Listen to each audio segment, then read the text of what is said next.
left is officially in full-blown meltdown mode, and their latest unhinged circus act on Capitol Hill proves they've completely lost the plot. You won't believe the absolute theater that just went down in Washington.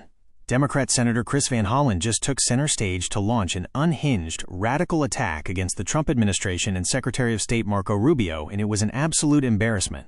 Instead of focusing on actual American interests, Van Hollen spent his entire time spewing standard left-wing talking points, trying to lecture the administration on foreign policy. So in the future, if Iran continues to help Hezbollah, will there be anything in the deal that would punish Iran for doing that? Well, that's what we want. We certainly think that in order to deal with it, look, the primary threat here is the nuclear weapons, and that's what we want to be able to fix, and that is that they can never have a nuclear weapon. Right. Obviously, their ability to export terror and finance it in the region is also deeply that would be problematic, and we will most certainly insist. I mean, there could be sanctions just on that. Okay, thanks. See, October 7th had nothing to do with their nuclear program. It was generated by proxies, and it killed 1,200 Israelis, and it just shows you the power of these proxies. And I think any successful containment of Iran would have to contain their proxies like Hezbollah. So I'm glad to hear that. Thank you, Senator Durbin. We'll just pick up on that point. Number one, I think you're doing a great job for our country. I'm glad you're there, and you've been working really hard, and it's appreciated by many of us up here. You represent us well, Secretary Rubio.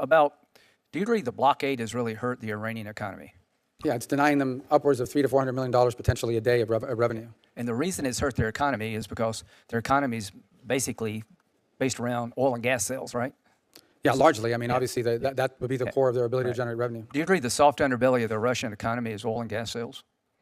Of their economy? Yeah. Well, again, that's one of the commodities. They have some agricultural sales as well, but oil and gas are clearly the leading So generator. the theory of the bill you just mentioned, which has enormous bipartisan support, and we're very close, is to give the president the ability, if he chooses to put tariffs and sanctions on countries that buy cheap Russian oil and prop up their economy. You support that concept, right?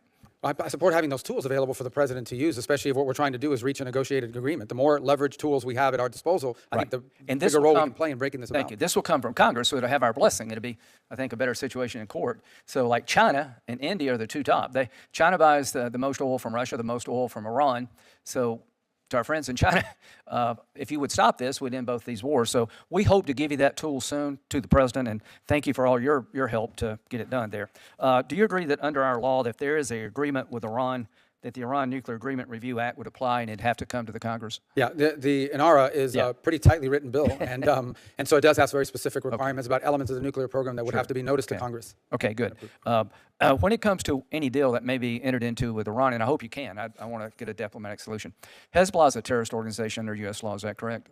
Hezbollah, yes, correct. So in the future, if Iran continues to help Hezbollah, will there be anything in the deal that would punish Iran for doing that? Well, that's what we want. We certainly think that in order to deal with it, look, the primary threat here is the nuclear weapons, and that's what we want to be able to fix, and that is that they can never have a nuclear weapon. Right. Obviously, their ability to export terror and finance it in the region is also deeply problematic. That would be part and we would most certainly insist. I mean, there could be sanctions just on that. Okay, thanks. See, October 7th had nothing to do with their nuclear program.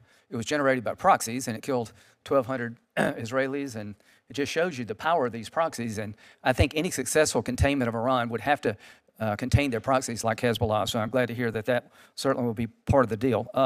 When it comes to the deal itself, the nuclear part, to make sure they didn't have a nuclear weapon, do you agree that without enrichment, you can't make bomb material? If you don't have the ability to enrich, you can't make bomb material.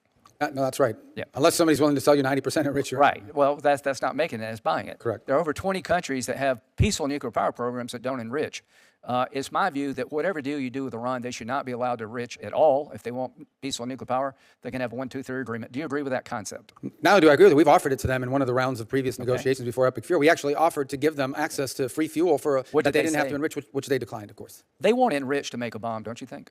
They want what, I'm sorry? They want to continue to enrich for one day to make a bomb. Well, if what they want is a civilian nuclear program, which as you said they can have because other countries have it, you don't have to enrich, and you certainly don't have to enrich buried deep in a mountain. If the past is any indication of the future, they took what was supposed to be a limited civilian program and were able to make 900 pounds of 60% highly enriched uranium, right? Correct. So approximately. Yeah, okay. They cheat. Is anything that would make you believe in the future they wouldn't cheat if they could? Well, that's why any deal would have to have strong verifications. Right. And the JCPOA allowed enrichment. Do you agree with me that if they had no enrichment capability, it'd be hard to cheat because you don't have anything to cheat with? Well, that's right. Okay, good. When it comes to Cuba, you know what you're talking about. And congratulations on Venezuela, the role you've played here to try to get Venezuela from communism to a friend of America.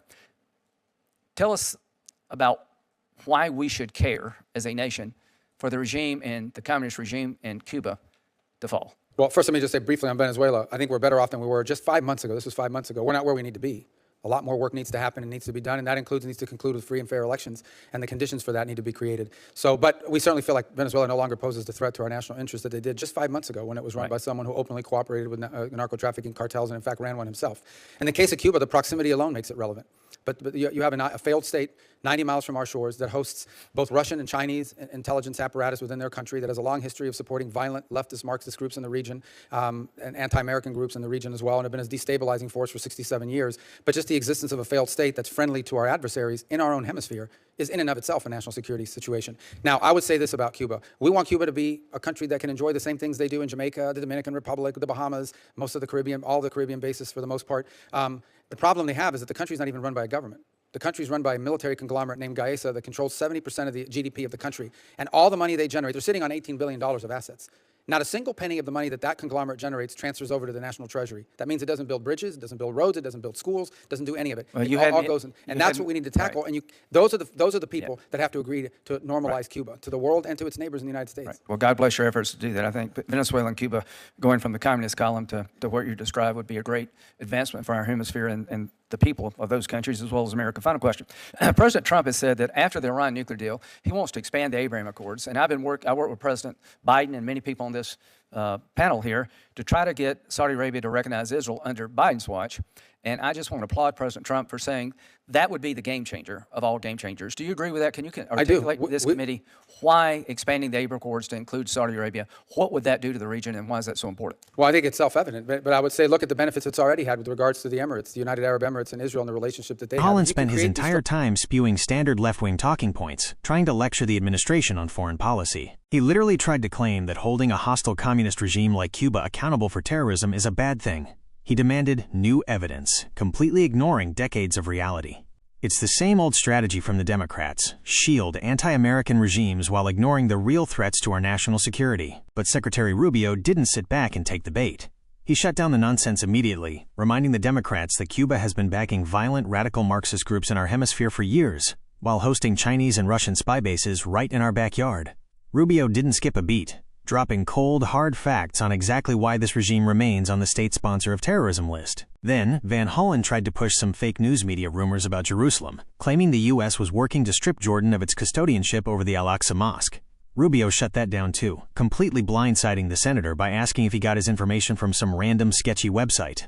It was a total reality check for a Democrat trying to use unverified internet gossip as a weapon in a congressional hearing. Let's look at the bigger picture here. This entire display shows just how desperate the establishment is.